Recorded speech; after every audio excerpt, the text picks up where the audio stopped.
So for the last piece, it's a little out of the ordinary if you don't know the piece. So it's kind of just my ode to Professor Murray, who in 7th or 8th grade, I don't remember when it was, he came to my junior high, Riverside Junior High, and he played both this piece and a piece called B.B. Wolf. And those two pieces were ones where I really found a want to play bass like forever and like do what I'm doing now. So in failing, I'm required to read a long text while playing music written above the text. The text must be read out loud at a more or less normal pace, and I must not allow the music to slow me down.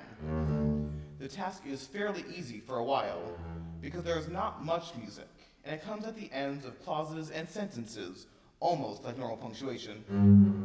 Later on, there is more music, and the task becomes more difficult. So difficult, in fact, that I'll probably not be able to do it without either slowing down my reading speed or else making mistakes in the music. At least the composer feels confident that I'll eventually begin to run into trouble, which is why he called the piece Failing. So far, the task is still not that difficult, but the challenge is that as the piece becomes more difficult, I must continue reading the text at a normal pace and playing the music as well as possible, just as I did at the beginning. By now, I'm already rather busy just playing the notes and reading the text. But the text says that I should also try to listen to what I'm doing as much as possible and to speak loud enough to keep a good balance between the speaking and the playing. Ideally, both the speaking and the music should flow easily and naturally so that the audience can follow either element at any time. Sometimes the music has a strong aggressive quality and has to be quite loudly to be heard. At other times, the music is much more lyrical, almost sentimental, and I must speak more softly so that the speaking will not cover up the music. But I should make sure that the text is always easy to understand. If my voice fluctuates too much with the rises and falls of the music, the text will become difficult to understand, and that too would be a form of failing. Because the text makes it clear that the speaking should always be easy for the audience to understand, regardless of what is happening musically. By now the task is already rather challenging, but I practice the piece quite a bit, and that is a fact, as well as simply aligning the text. So if I'm having a particularly bad day, I should still be able to handle music quite adequately without slowing down my delivery of the text. I should be able to keep everything well in tune and play the dynamic markings accurately. And if I'm concentrating well enough, I should even be able to maintain a good balance between the speaking and the playing. And remember to make the text easy to understand, even though the mood of the music sometimes radically changes. But soon, the music becomes more difficult yet. And I'll probably start failing in one way or another. I should point out, however, that I'm not obliged to fail. After all, the audience cannot see the score that I'm reading from, and no one would be the wiser if I were to simply leave out the parts in the passages that I'm unable to play. People might be very impressed by my playing. I think that I succeeded in playing a piece in which the composer thought no bass player could successfully play.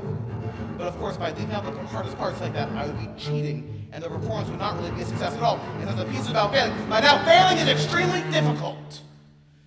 That is, the piece called Failing is extremely difficult. There are a few relaxed moments now and then, but most of the time I'm required to play a extremely dramatic melody at a fast speed. By now I'm probably beginning to fail in one way or another. But of course I don't particularly enjoy failing. Sometimes I think it would be easier if I just cheated a little, so I would not fail too badly, and so that people will be more impressed by my playing ability. On the other hand, if I do my best and play most of the music well, it should be clear that I'm doing the task as well as anyone could expect me to do it. Moreover, I should be interpreting the piece accurately, since obviously failing is about failing.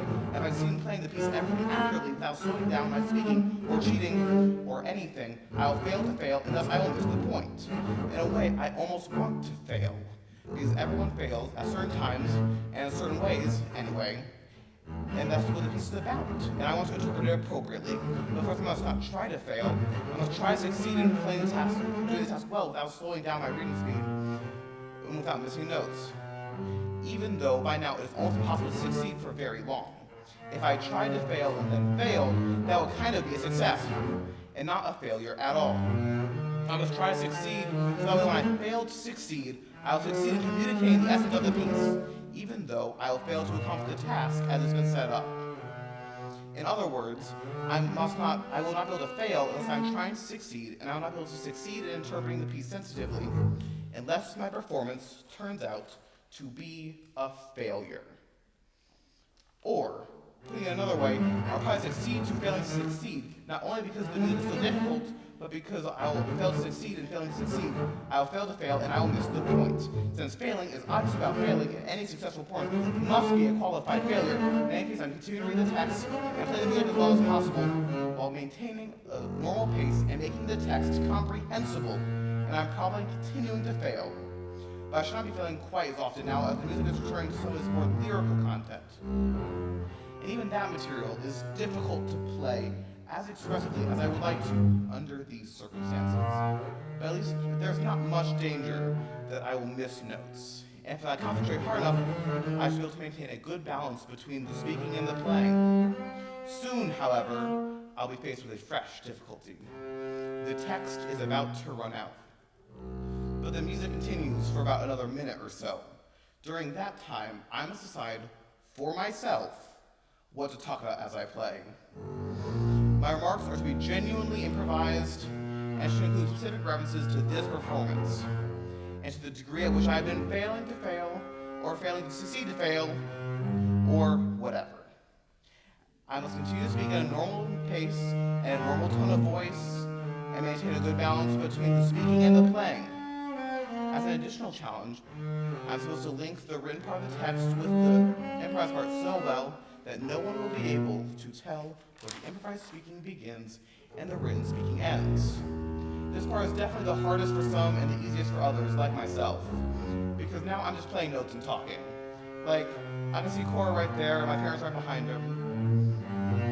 And I know Professor Murray, Dr. Felice, Professor Clark are all out there grading this recital and saying all the things I'm failing at right now. And this whole time.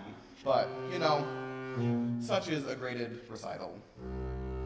And you know, I really do like this ending part, because I get just to kind of talk to you while playing bass, and it's just kind of fun.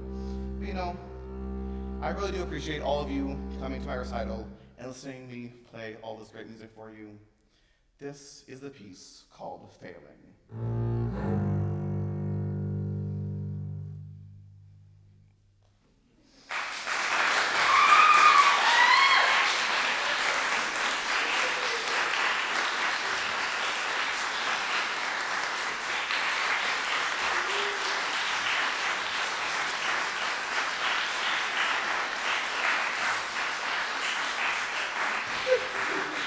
Oh my God.